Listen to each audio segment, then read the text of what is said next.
They thought they had taken everything from her. Her family, her home, her freedom.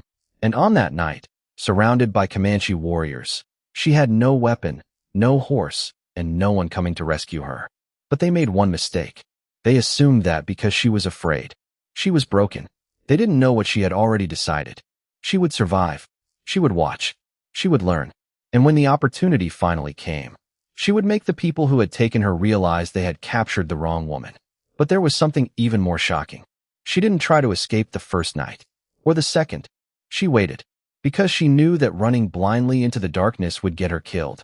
She needed to understand the camp first. Who watched the horses? Who guarded the prisoners? Where the weapons were kept? And most importantly, who could be trusted? What happened next would turn her captivity into a battle of patience, intelligence, and survival. This is the story of the woman who refused. The evening had begun like any other. The settlement was quiet. Families were finishing their work. Children were close to home. And beyond the small cluster of buildings, the land stretched into darkness. Nobody expected what was coming. Then someone heard horses. At first, it sounded distant, almost like thunder. But the sound grew louder. And then another sound joined it. Shouting. The settlement had been discovered. People rushed outside. Some tried to gather their families. Others ran toward whatever weapons they could find. But confusion spread faster than anyone could control. In moments like this, survival doesn't look heroic. It looks chaotic. A mother searching for her child. A father trying to reach his family. Someone falling in the darkness. Someone else screaming for help. And somewhere inside that chaos was a young woman we will call Eleanor. She had no idea that before sunrise, her entire life would be gone. She ran toward her family, but before she could reach them, a rider appeared.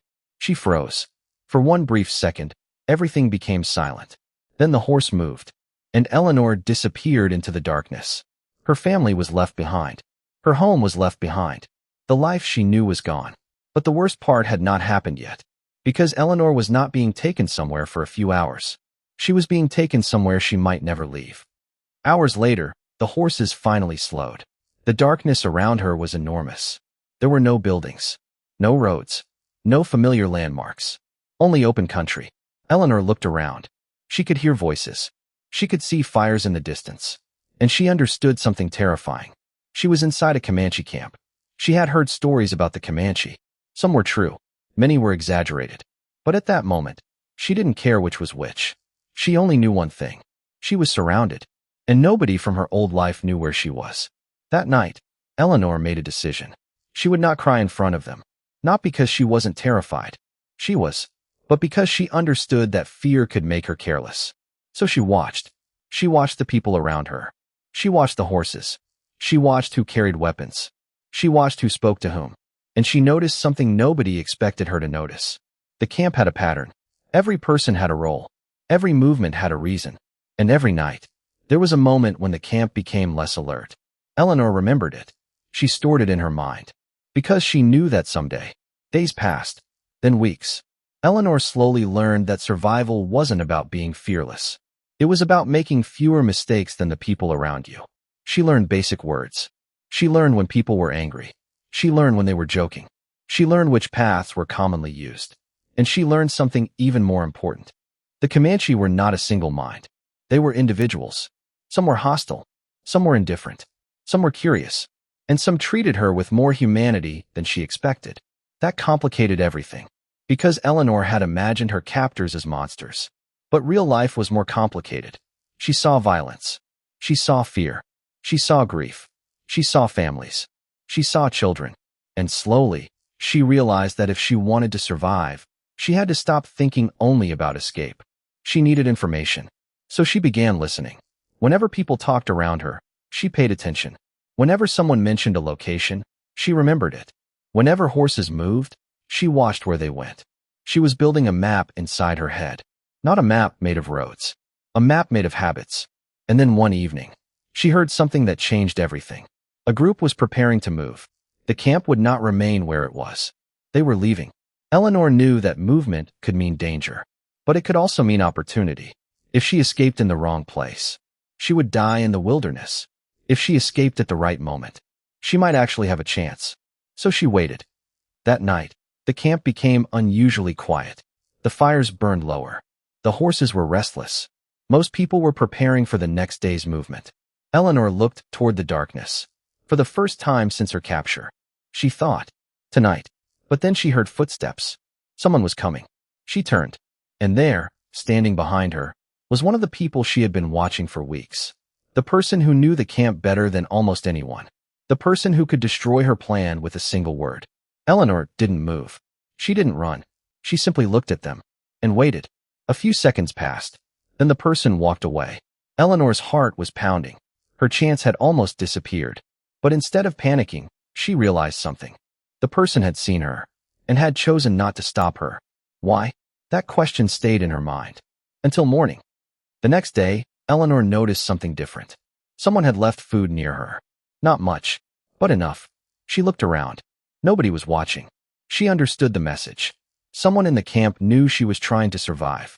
And perhaps, someone was willing to help. But there was a problem. Trusting the wrong person could be worse than staying captive. So Eleanor made another decision. She would not escape yet. She would wait for a better opportunity. And that decision may have saved her life. Several days later, the camp moved again. This time, the opportunity was different. There was confusion everywhere. Horses were being prepared. People were moving between groups.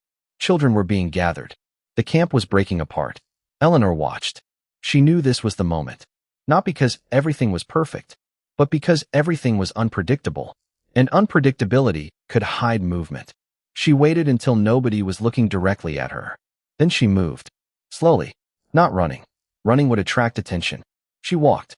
A few steps. Then another. The distance between her and the camp increased. Her heart was pounding so loudly she thought someone must hear it. She reached the horses. Stopped. Looked back. Nobody. She kept going. Then she heard a voice. Her entire body froze. Someone had noticed. Eleanor ran. This time there was no hesitation. She disappeared into the trees. Behind her, voices grew louder. She could hear horses. They were coming. She ran harder. Branches struck her face. The ground cut her feet. But she kept moving, because she knew that if they caught her, there might not be another chance. For hours, she moved through the wilderness. Eventually, the sounds behind her disappeared. But now came the part she hadn't planned for. Food, water, cold, direction. She had escaped the camp, but she had not escaped the wilderness. And the wilderness didn't care who she was. She walked until her legs could barely move. Then she collapsed. When she woke, the sun was rising. For the first time in weeks. She was alone. Completely alone. She looked toward the horizon. Somewhere beyond it was the world she remembered. But she didn't know how far away it was. So she kept walking. Days later, a group of travelers found her. At first, they almost didn't recognize her. She was exhausted, thin, covered in dirt, but alive. And when Eleanor finally returned to civilization, people wanted answers. They wanted to know what had happened. They wanted stories about the Comanche. They wanted to know whether she had been afraid. Her answer surprised them. Yes, she had been terrified, but fear had not been the thing that kept her alive. Observation had, patience had, and the refusal to surrender mentally had. She hadn't survived because she was stronger than everyone around her. She survived because she learned. She adapted, and she waited. But there is one final lesson hidden inside Eleanor's story. Captivity changes people. Trauma changes people. And survival doesn't always look like fighting. Sometimes survival means staying silent. Sometimes it means watching. Sometimes it means pretending you have given up. When inside, you are planning your next move. The people who captured Eleanor believed they had taken her freedom. And for a time, they had. But they never took the one thing she refused to surrender. Her ability to choose what happened next. And that is why her story matters. Because the most dangerous prisoner is not always the one holding a weapon. Sometimes, it's the one who is quietly learning everything, waiting, watching, and refusing to break. And somewhere in the darkness of that forgotten frontier, the woman they thought they had defeated was already planning the moment she would disappear. That small weakness might become her way out.